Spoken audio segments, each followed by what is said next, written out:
Hello everyone, Father Jeff Lewis here, and in previous videos regarding our whole St. Mary Welcome Back initiative, in previous videos I had mentioned some frequently asked questions and in other related matters, particularly with regard to masks and vaccines and social distancing and so on.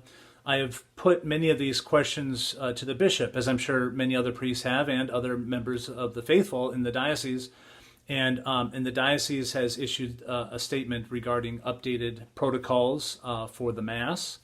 And so Father Darren Connell, the Vicar General for the diocese, has prepared a statement on behalf of and in the name of Bishop Daly, which I'm going to look up now so I can read it, make sure I don't miss anything.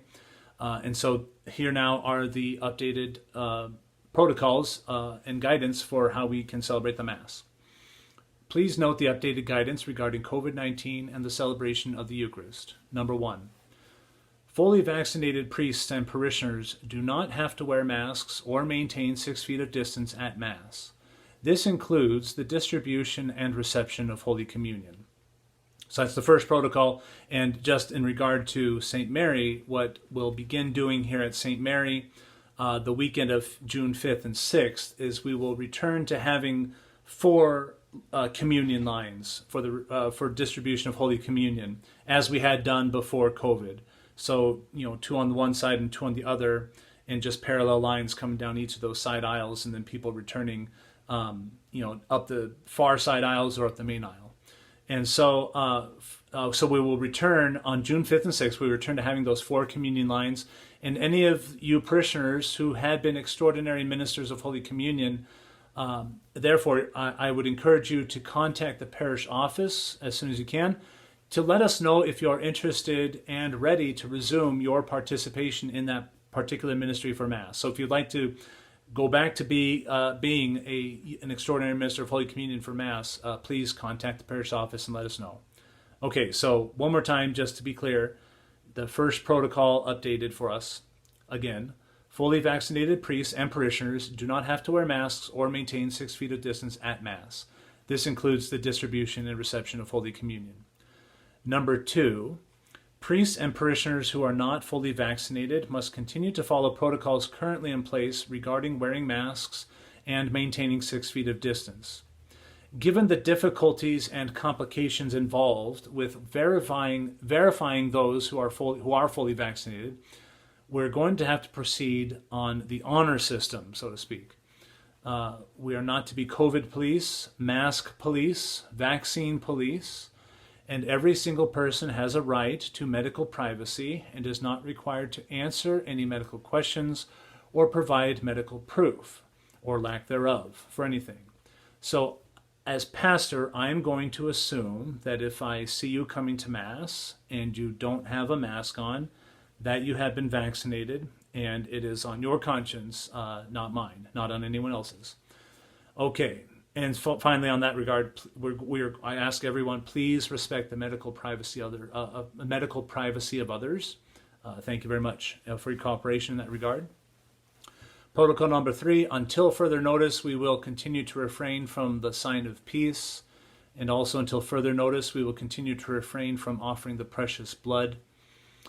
In private conversation with Bishop, I asked about this and kind of taking things and returning things, continuing to return things back to normal, so to speak, kind of in phases to make sure we're not doing too much too soon. He said we'll probably reassess that after the summer. We'll just kind of get through the summer, people on vacations and all that, and toward the end of summer we'll reassess the sign of peace and the precious blood. So stay tuned on that one. And lastly, Bishop Daly has issued a statement to the priests and parish employees of the diocese, and for our purposes here at St. Mary, I will present that statement in full as a bulletin insert in the parish bulletin for this upcoming Sunday, which is the Sunday, May 30th. So please look for that. Okay, so those are the updated protocols, that masks are no longer required for those who are vaccinated, even for the distribution and reception of Holy Communion, and social distancing no longer required.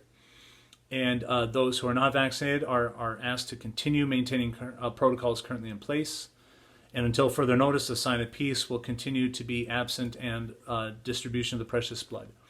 Now, undoubtedly that these updated protocols are going to concern some people that we're moving forward too fast. Perhaps we are moving forward too fast, they're thinking, and we ought, and this maybe just smacks of being irresponsible. The bishop in the diocese is not doing any of these things by pure whimsy. The bishop is in regular weekly or bi-weekly contact with the local medical researchers and is watching what the CDC is saying and what other bishops are doing, what other states are doing, what our state is doing. None of this is being done arbitrarily or at whimsy. It is with careful consideration and prayerful discernment. And so these are the protocols. These are what we're going to do. The bulletin insert will speak about who is going to be affected by the return of the Sunday obligation, who is still maybe dispensed if you have health concerns and so on. But we've got to remember that we are people of faith. We've got to rise above fears. If no one else, if the medical community is no longer afraid, we're doing due diligence. We've got to realize that things are improving. And so the bishop is communicating this hope and this expectation with these kind of updated protocols. So this coming Sunday, you will not see me wearing a mask for Holy Communion. If the deacons wish to wear the mask, that's entirely up to them. I'm not going to tell them one way or another. And I'm just abiding by the updated protocols. So if anyone has any questions, I will not be able to answer questions in detail. Again, this is a statement from the diocese, so I would encourage people with questions or concerns simply to contact the diocese at the chancery, the bishop's office, if you have those questions, and they'll be happy to do what they can to answer any questions or concerns any of you may have. Okay, so thank you very much. God bless you all, and have a good day.